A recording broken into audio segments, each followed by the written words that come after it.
I'm the battery commander, so I'm overall in charge of the tactical employment as well as any fire support assets that we provide to ourselves as well as other adjacent units. And what are those fire support assets? We have 155 millimeter howitzers and as well as 81 millimeter mortars.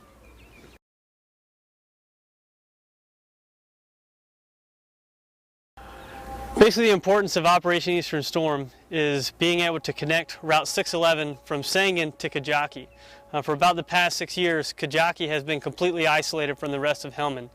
And Kajaki has one of the most important pieces of infrastructure, not only to Helmand province, but also to all of Afghanistan, and that is the hydroelectric plant that's at the base of the Kajaki Dam. In order for us to make the proper improvements to be able to allow the dam to provide enough power to live up to its full potential, we need to be able to connect the Route 611 from Sangin to the dam so that we can ultimately get the third turbine built inside the dam, and then fix the power lines so that we can so that the dam can operate at its full capacity, ultimately providing power to all of Helmand province and parts of Kandahar.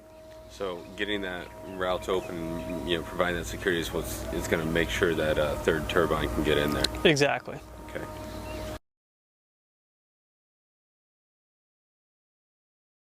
We had a couple of different responsibilities, one of which we were to conduct the initial insertion. So just a night ago, we lifted off from the LZ Lancaster and inserted about 100 Marines along with 14 AUP into an area just about 4 clicks to our south.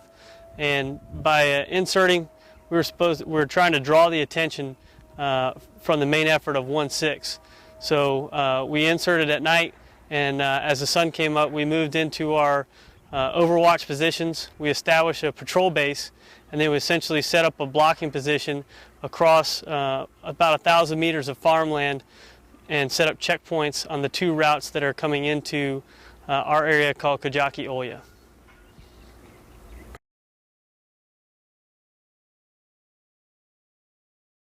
It worked out pretty well. We did plenty of rehearsals. Helo insert is not on the battery's list of primary responsibilities, but based on the hybrid mission that we're conducting, providing fire support as well as infantry support, we conducted a lot of training and rehearsals in order to be able to conduct that insert at night, and it went pretty well.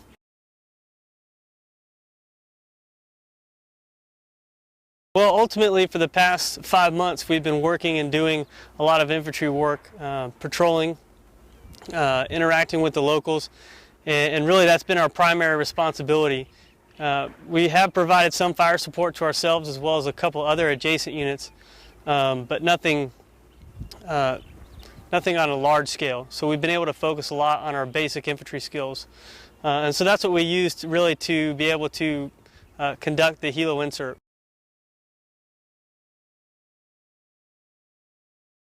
Recently, we began partnering with an A&A company. They got here just a few days before we conducted the insert, and we've been partnering with the Afghan uniformed police pretty much the entire deployment. The A&A is a heavy weapons tolai from the 2nd Battalion, 2nd Brigade, 215th Corps. As soon as they got here, we basically just integrated them into our scheme maneuver. It was very helpful to have them as we first got on the deck, having them to be able to interact with the locals, being able to tell them exactly what's going on in terms that they can understand, as well as they understand the culture and the atmospherics a lot better than we do. And so having them was a force multiplier, especially when we're looking at indications and warnings as well as any kind of intelligence that we were gathering from the locals.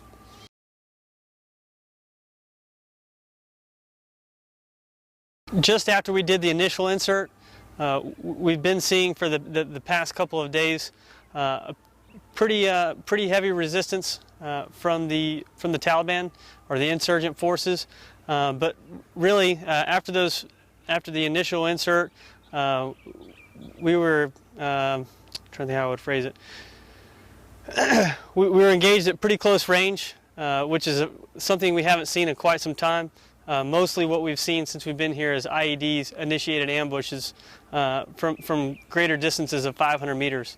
But once we inserted, they tried to come in as close as they could and engage us between 200 to 300 meters, which we were able to remedy, so to speak, with our direct fire weapons as well as HIMARS rockets.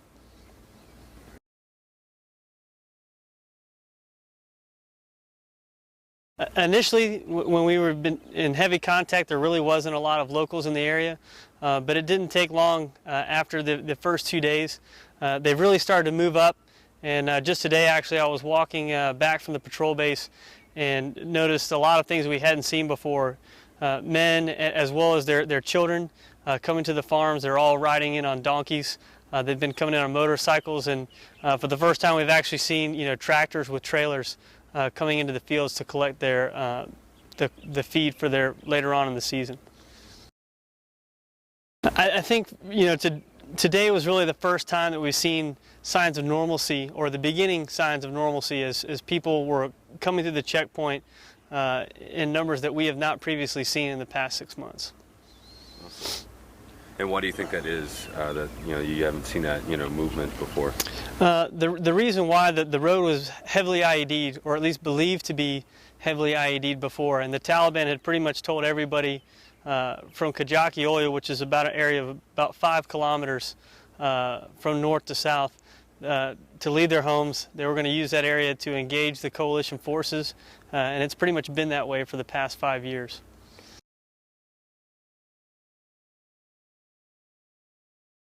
I think it's gone actually quite well. We expected a little bit heavier resistance, but I think the enemy was pretty confused with the battery coming in from the north and then follow-on units coming from the south. He was very confused as to where the bulk of our forces actually were, and as in typical Marine fashion, he was met with pretty swift and accurate fires. And I think that caused him to not want to go toe-to-toe with the Marines for very long. And I think that most of the insurgents have fled at this point.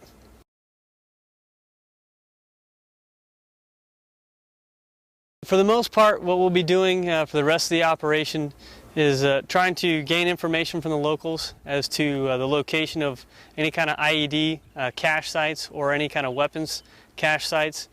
Making sure that we're making the area as safe as we can for the locals. There's a couple of tree lines that have been heavily IED'd over the past several years that we'll have to address with more deliberate clearing techniques, i.e. explosives, line charges, and things of that nature. But that's pretty much what we have left. We'll build a more permanent patrol base and continue to maintain presence with the AUP and the ANA in the area.